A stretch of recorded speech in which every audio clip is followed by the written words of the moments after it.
আসসালামু আলাইকুম। ফিজিক্সের আরেকটি নতুন ক্লাসে তোমাদের সবাইকে স্বাগতম। আজকের ক্লাসে আমরা মূলত নিউটনের গতিসূত্র নিয়ে আলোচনা করব এবং গতিসূত্র যে তিনটা আছে তার মধ্যে প্রথম যে সূত্রটা আছে সেই সূত্র সম্পর্কে জানার চেষ্টা করব। দেখা যাক প্রথম সূত্রে কি বলা হচ্ছে।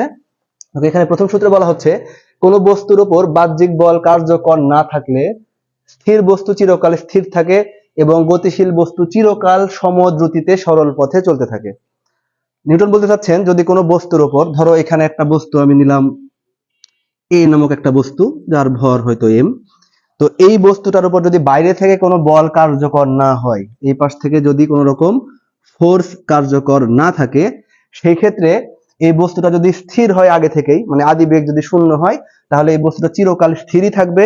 এবং যদি গতি থাকে, তার যদি একটা বেগ থাকে, ইউ বেগে যদি চলমান থাকে বস্তুটা, তাহলে ওই বস্তুটা সারা জীবন ওই ইউ বেগটা মেনটেন করবে, অর্থাৎ এর কোনো বেগের পরিবর্তন হবে না, অর্থাৎ ত্বরণ ঘটবে না, সহজ কথায়।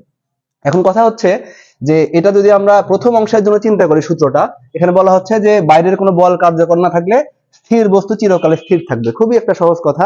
ধরো এখানে যে বোর্ডটা আছে, এই বোর্ডটা যদি আমি বাইরে থেকে কোনো ফোর্স প্রয়োগ না করি, তাহলে বোর্ডটা কিন্তু কোনোদিনও এখান থেকে নড়বে না। খুবই সিম্পল একটা কথা। যদি আমরা অনেক বেশি ফোর্স দিই তাহলে হয়তো বোর্ডটা এখান থেকে খুলে নিচে পড়ে যাবে, সামনের দিকে আগাবে, এরকম কিছু হতে পারে। কিন্তু পরবর্তী অংশ যেটা আছে সেখানে বলা হচ্ছে গতিশীল বস্তু চিরকাল সমদ্রুতিতে সরল পথে চলতে থাকে। তুমি এখন চিন্তা করো, ধরো তুমি মাঠে ফুটবল খেলতে গেছো, তো সেখানে গিয়ে যদি তুমি একটা ফুটবলকে কিক মারো, তাহলে ফুটবলটা কি সারা জীবন, যদি একটা ফুটবলে কিক মারা হয়েছে মানে কি ওই মুহূর্তে, ধরো এখানে ফুটবলটা আছে, এই ফুটবলে যদি কিক মারার মানে হচ্ছে এই পাশ থেকে, যে কোনো এক পাশ থেকে, ধরলাম আমরা এই সাইড থেকে ওকে এফ বলে কিক মারা হলো, তাহলে ফুটবলটা কি হবে, স্থির অবস্থা থেকে গতিশীল হবে। এখন নিউটন বলছেন যদি বাইরে থেকে কোনো বল কার্যকর না থাকে, তাহলে সেই ক্ষেত্রে গতিশীল বস্তু সারা জীবন একই বেগে চলবে। তাহলে ফুটবলকে কিক মারার পরে যখন পায়ের সাথে আঘাতপ্রাপ্ত, মানে সংঘর্ষ হওয়ার পরে ফুটবলটা যখন সামনের দিকে আগানো শুরু করছে, ওই মুহূর্তে কি ফুটবলের উপরে আর কোনো বল কার্যকর আছে? স্বাভাবিকভাবে দেখলে মনে হচ্ছে আসলে কোনো বল কার্যকর নাই। তাহলে ফুটবলটা সারা জীবন একই বেগে সামনের দিকে আগানোর কথা, কিন্তু আসলে কি তাই হয়? হয়তো দেখা যাবে অনেক জোরে যদি কিক মারা হয়, হয়তো মাঠের ওই প্রান্তে গিয়ে ফুটবলটা থেমে যাবে। তাহলে কিভাবে হলো এটা? আসলে কি নিউটন এখানে ভুল করছেন? প্রকৃতপক্ষে তিনি যেটা বলে চাচ্ছেন যে বাইরে থেকে কোনো বল কার্যকর না থাকলে কিন্তু এই ঘটনাটা ঘটবে, গতিশীল বস্তু একই বেগে সামনের দিকে আগাবে। তো ফুটবলের ক্ষেত্রে তাহলে কেন এই ঘটনাটা ঘটলো, ফুটবল কেন থেমে যাচ্ছে? আসল কথা হচ্ছে ফুটবলের উপরে একটা বল কার্যকর আছে, এখানে একটা না একাধিক বল। আসলে কিরকম বল? যখন ফুটবলে কিক মারা হয়েছে তখন ফুটবলটা একটা বেগ প্রাপ্ত হয়েছে, ঠিক আছে। তো ফুটবল যখন সামনে আগাচ্ছে তখন কিন্তু বাতাস ওকে একটা বাধা প্রদান করতেছে। একইভাবে ফুটবলটা যখন মাটিতে পড়বে তখন কিন্তু কন্টিনিউয়াসলি মাটি কিন্তু একটা ঘর্ষণ বল দিবে, যার কারণে ফুটবলটা আস্তে আস্তে বেগ হারাতে থাকবে এবং এক পর্যায়ে গিয়ে থেমে যাবে। নিউটন বলেছেন বাইরে থেকে কোনো বল কার্যকর না থাকলে বস্তুটা একই বেগে আগাবে, কিন্তু এই ক্ষেত্রে বাতাসের বাধা আছে, অভিকর্ষ বলের প্রভাব আছে এবং মাটির ঘর্ষণ বল কিন্তু এখানে বলটাকে বাধা দিচ্ছে।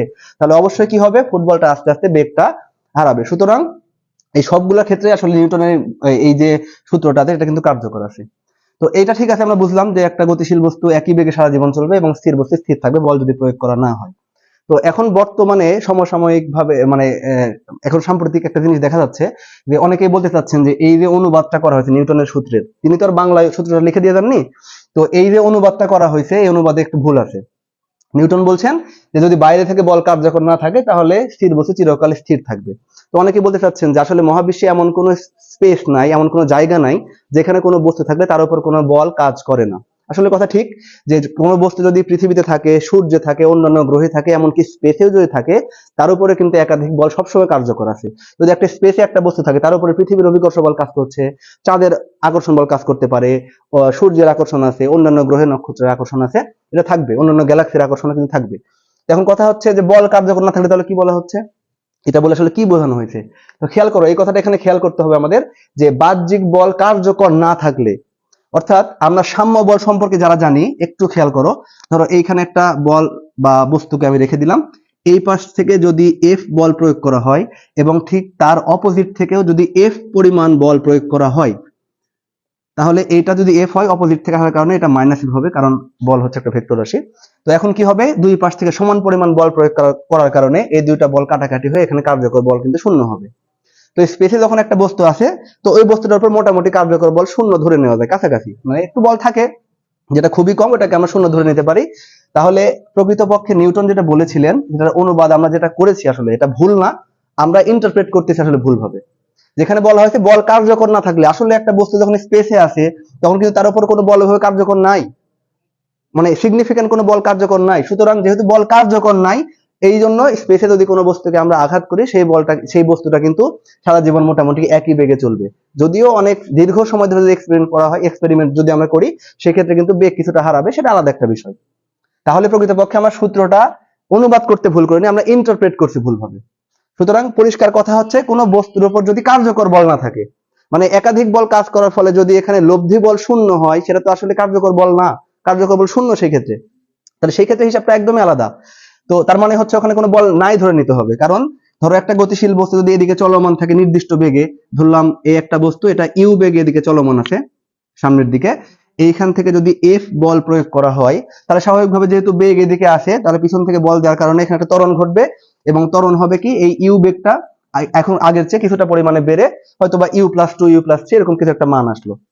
এখন যদি এই পাশ থেকে এফ বল দিয়ে তার অপোজিট থেকে আবার যদি এফ পরিমাণ বল প্রয়োগ করা হয়, তাহলে খেয়াল করে দেখো এই বস্তুটার উপর পিছন থেকে এবং সামনের থেকে একদম 180 ডিগ্রি কোণে সমান পরিমাণ বল প্রয়োগ করার কারণে এই বস্তুটার উপর কিন্তু কোনো কার্যকর বল থাকছে না।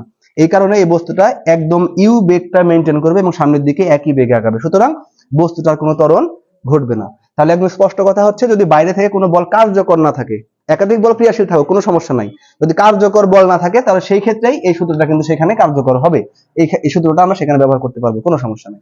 আচ্ছা, তাহলে এই যে এখানে বলা হলো যে একটা বস্তুর উপর বল কার্যকর না হলে বস্তুটা একই বেগে চলবে, মানে স্থির হলে স্থির এবং গতিশীল হলে একই বেগে সামনের দিকে আগাবে। তাহলে এই জিনিসটাকে আমরা গাণিতিকভাবে লিখতে পারি আসলে ভি ইকুয়ালস ইউ, মানে শেষ বেগ এবং আদি বেগ একই থাকবে।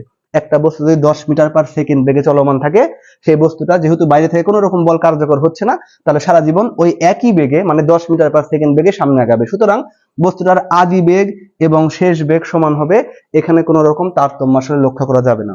এখানে একটা কথা বলে রাখি, যে নিউটনের যে প্রথম সূত্রটা, এটার আরেকটা নামও আছে, এটার একটা বিশেষ নাম হচ্ছে, এই সূত্রটাকে জড়তার সূত্র নামেও আমরা চিনি। জড়তার সূত্র, জড়তা কি সেই বিষয়টা আমি একটু ক্লিয়ার করে দিই শর্টকাটে। এখানে জড়তা মানে হচ্ছে কোন বস্তু যে বেগে চলছে যদি স্থির হয়, তার মানে বেগ শূন্য, তাহলে শূন্য থাকবে, এবং যদি কোনো বস্তুর বেগ যদি 10 মিটার পার সেকেন্ড হয়, 5 মিটার পার সেকেন্ড হয়, তাহলে ওই বেগটা মেনটেন করা, অর্থাৎ কোনো বস্তু যে বেগে চলছে সে বেগে চলার যে প্রবণতা, অর্থাৎ বস্তুটা যে অবস্থায় আছে সেই অবস্থায় থাকার যে প্রবণতা, সেটাকে বলা হয় আসলে জড়তা। অর্থাৎ একটা স্থির বস্তু চিরজীবনে স্থির থাকার প্রবণতা দেখায়, এবং গতিশীল বস্তু চিরকাল একই বেগ মেনটেন করার প্রবণতা দেখায়।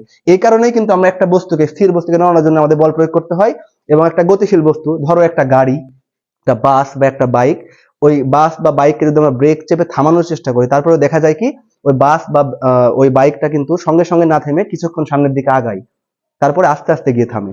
অর্থাৎ ওই বাসটা বা বাইকটা কিন্তু সামনের দিকে আগানোর একটা প্রবণতা দেখাচ্ছে। এটাই হচ্ছে মূলত জড়তা। তাহলে এই জড়তার সূত্রটা কিন্তু আসলে নিউটনের প্রথম সূত্রের সাথে, মানে জড়তার সংজ্ঞাটা কিন্তু নিউটনের সূত্রের সাথে একদম হুবহু মিলে যায়, অর্থাৎ জড়তার ধারণা থেকে মূলত এই সূত্রটা আসছে। তো আশা করছি এই ক্লাসটি দেখার পরে তোমাদের জড়তার ধারণা এবং নিউটনের প্রথম সূত্র সম্পর্কে একটা পরিষ্কার ধারণা হবে। এর পরবর্তী ক্লাসে আমরা নিউটনের দ্বিতীয় সূত্র আলোচনা করবো ইনশাআল্লাহ। ততক্ষণ পর্যন্ত আমাদের সাথেই থাকো। যদি আমাদের চ্যানেল বা পেজে নতুন হয়ে থাকো, তাহলে ফলো এবং সাবস্ক্রাইব করে কানেক্টেড থাকো। আল্লাহ হাফেজ।